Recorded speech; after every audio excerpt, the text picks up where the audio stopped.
incredible that this took place roughly 40 years ago.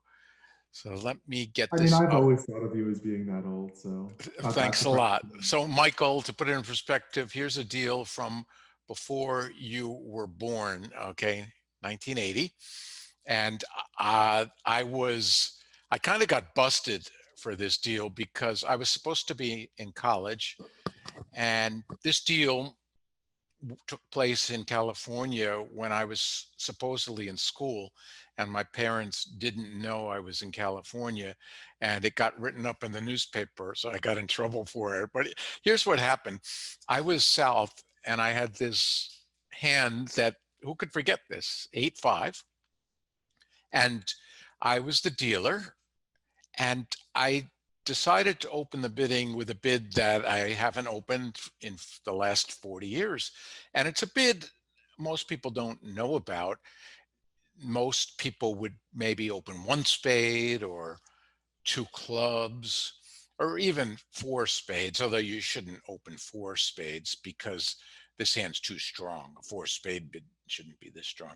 So Michael, do you know what I opened? I do, but I've cheated. I've read your books. Oh, yes, this was in my favorite 52. That's true. Okay. Not everyone would know this, and you don't have to remember it, but an opening bid of 5 of a major. And it's funny when I talk about this when I'm like at a live class and I tell the story, I see people writing this down, like they take notes, and they're kind of wasting their ink because it's never going to come up. I mean, once in a lifetime. So a 5 of a major opening bid actually shows this hand. It means you have all 11 tricks other than the ace king of trump. It means you, and now granted, maybe my diamonds should have been ace king queen jack 10, but ace king queen jack 10, but I wasn't going to wait around for that. It's a good thing that I used my one chance. So I opened the bidding 5 spades as shown up here. And I was wondering if my partner at the time, this was even before my Marty Bergen days, so my partner was Ron Gerard. I wondered if he had read the same book I had read that explained what this bid means. And he actually raised me to 7 spades. So I was hoping that that meant that he had the ace and king of spades, because that's how you would respond to a 5 of a major opening. And sure enough, they led the trump, and there he was with the ace king of spades. And this is a pretty good contract. Now, I do use it for teaching in that anytime there's a trump suit, I say to myself, what tricks might I lose? And in this case, you might lose these. You're not going to lose anything else. And if the diamonds split 3-3, 3 of them here and 3 here, no problem. But they might not be 3-3. And what you should do is ask yourself the next question that you do in all trump contracts is, should I draw trump? Should I draw trump? Now they've led one, so you have to win the first one. And the answer to should I draw trump here, what do you think is, I won't ask you, Michael, because you're teaching now too. You have to know the right answer. The answer is no, don't draw trump, because if diamonds are 4-2, 4-2 either way, you might lose a diamond trick if you draw trump. So what you should do first is take the ace and king of diamonds, ace of diamonds and the king of diamonds. If they're Are you 5-1, were you holding your breath at that point? yeah, I didn't want them to be 5-1. That would have ruined this beautiful deal, or 6-0. But once everyone follows to the ace and king, you know that they split either 3-3 or 4-2, so you're fine. Now, don't play the queen of diamonds. Take a little diamond, trumpet in the dummy. And they were 4-2, but that's not a problem, because now you can jump back to your hand high and draw trump, and the diamonds will run. So this was a pretty amazing deal. We were in 7 spades. West had the ace, king, ace. Look at that. Ace, king, ace. Didn't double. Didn't lead one of them, because he kind of knew the only thing that might help is a trump lead. So that was pretty impressive. And the other table in the spin, this was a Vanderbilt match. They only got to 6, so our team won a big swing. And this was written up in the New York Times, which was a big deal back then. They actually had a bridge column in the New York Times. Was that before you were born also, Michael? No, I've seen that one at All least. right. I think it went extinct. Well, back then it was Alan 409. Truscott. I don't know how long he wrote it. But so this appeared in the New York Times, and my parents' friends all said, "Look, your son's in the New York Times," and I was supposed to be in college, so I kind of got in trouble, got busted. But that's a deal I'll never forget.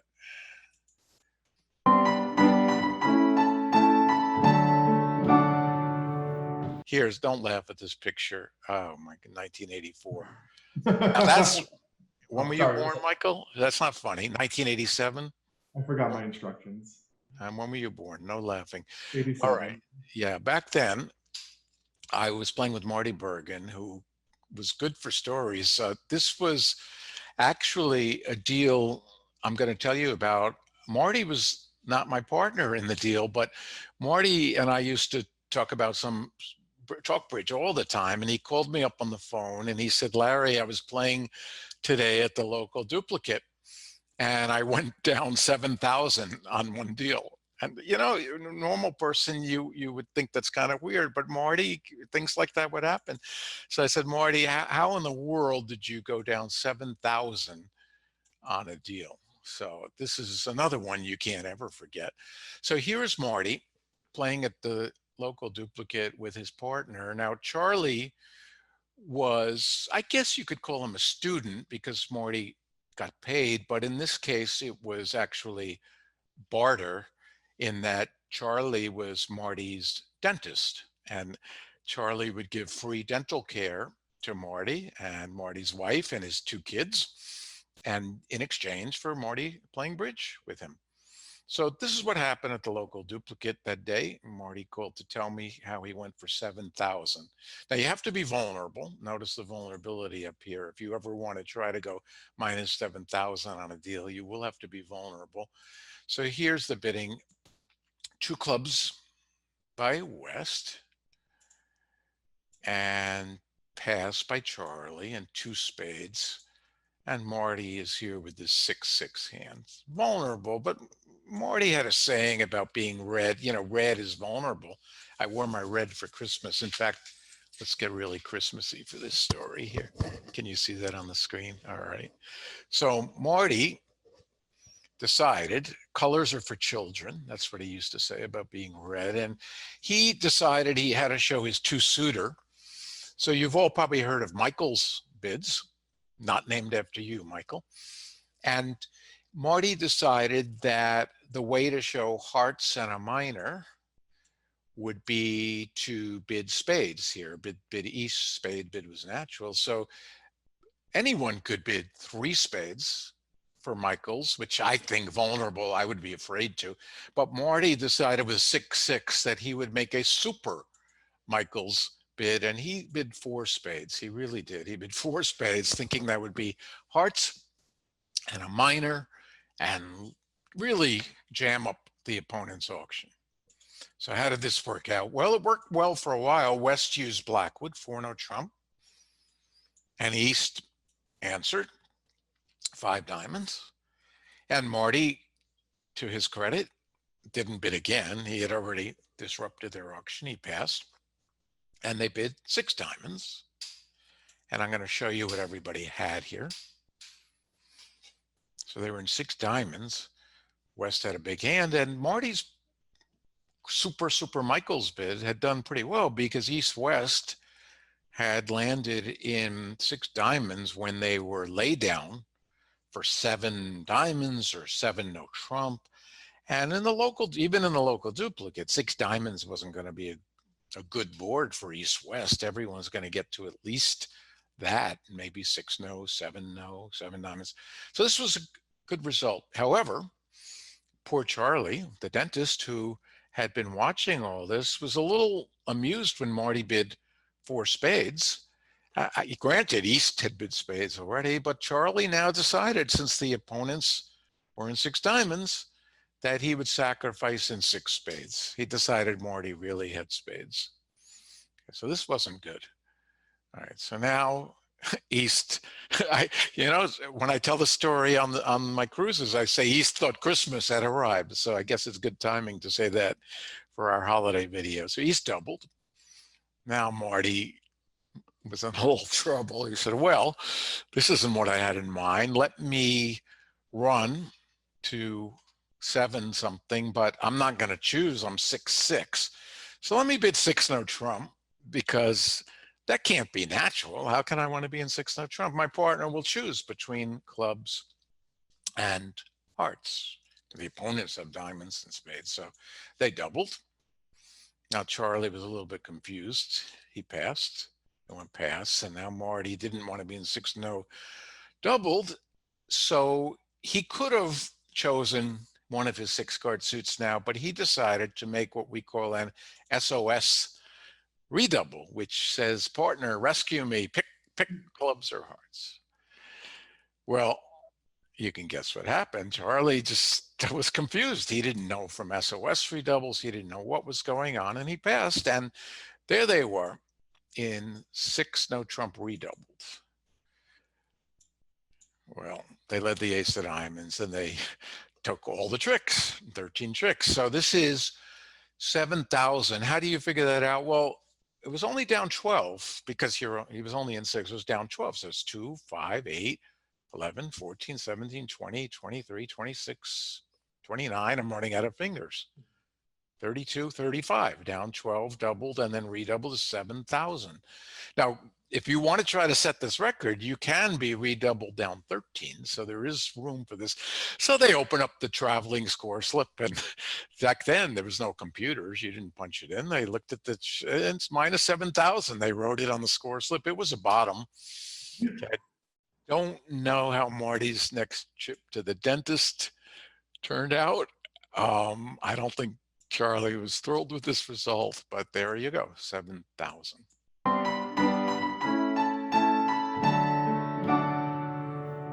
Talk about your dad at all? Should I do that? Sure. I mean, I was going to ask you who your favorite Berkowitz was, because I wanted to hear the unvarnished answer while it's recorded. Well, your sister and your mother have a lot of good things going for them. Both good people, good bridge players. They both have to tolerate the male Berkowitzes. Well, Michael's been working for me now 2 years. I hope you guys all have enjoyed his writing and his teaching, his webinars. Once the world gets back to normal, he'll be back out there. So I hope you guys will see him in person. Let's see. Did I answer the question? Oh, David. Well, Michael's father, who was my bridge partner 20 years, he's one of the greatest players ever. I mean, he's surely on the short list of all-time great players. As far as partnership skills go, should we ask your mom? Can we get your mom on here, Michael? They shouldn't play together. Yeah, David can be a little difficult. Now, with me, he knows to behave, but every now and then, Michael, you don't even know what he did. I just played with David for the first time in a long time. I played with your dad online. We're playing in this seniors tournament. Even that's a first for me playing this, but it's pretty good because I don't have to see your dad. I don't have to hear him. However, between deals for 10 seconds, exactly 10 seconds is a timer that comes on. Everyone's on camera. You can see your opponents, but you can only see your partner for 10 seconds between deals. And that was enough time for your dad to say something stupid because there was a deal where I had 5-5, spades and diamonds. Oh, he told you too? You're nodding Of course like he you know. told me. He probably told everyone. That's not what a good partner should do. So every weekend I had 9 points. I opened in third seat, pass, pass. I had 5 spades and 5 diamonds. I opened a spade. Okay, and we pushed the opponents into 3 diamonds. They were in the wrong contract completely. They ended up in a stupid contract, 3 diamonds, and I could have doubled them. But I passed. And your dad went on to 3 spades. And we went down 1. And if I had doubled 3 diamonds, we would have set them unless they were on. So I knew exactly what he would say in his 10 seconds. He is so predictable with his sarcasm. He looked into the camera and he said, Larry, if you had had 6 trumps, would you have doubled? Isn't that your dad? That sounds like I was gonna say that I didn't know who your favorite Berkowitz was, but I kind of knew that your least favorite Berkowitz would be my father. Well, he did win me the most titles, so we can't be that hard on him. That's fair.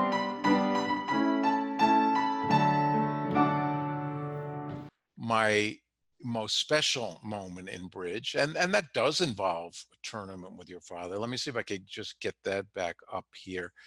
This took place, about 15 years ago. They had something called the Buffett Cup. It was like the Ryder Cup, and it was in Ireland, right next to the golf Ryder Cup, with it right down the road from our bridge tournament. It was Tiger Woods and Phil Mickelson playing Europe, and we played Europe in bridge, the top 12 Americans. And this was a screenshot of it. It was on. That's the Viewgraph operator back there, and I think that was probably the Irish pair we were playing against. And it was just so special to represent our country.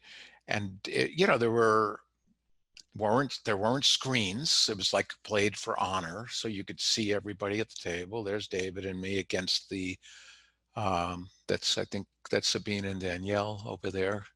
And it was just special. I don't know how to explain it. Winning, the Americans won for our country. There was the team there, and it was just great. We got to play with as pairs, as individuals. So I got to play, maybe I can make it a little bigger.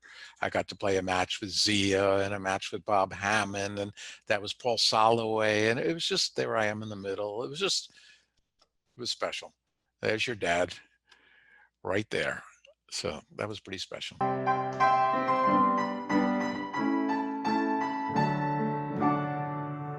Hi, guys. This is Dawn Lagon. I've been sending you all the information this year about the webinars. I hope you've been enjoying them. I've been really loving them and watching a lot of them. I think Michael and Larry and Robert have done a great job.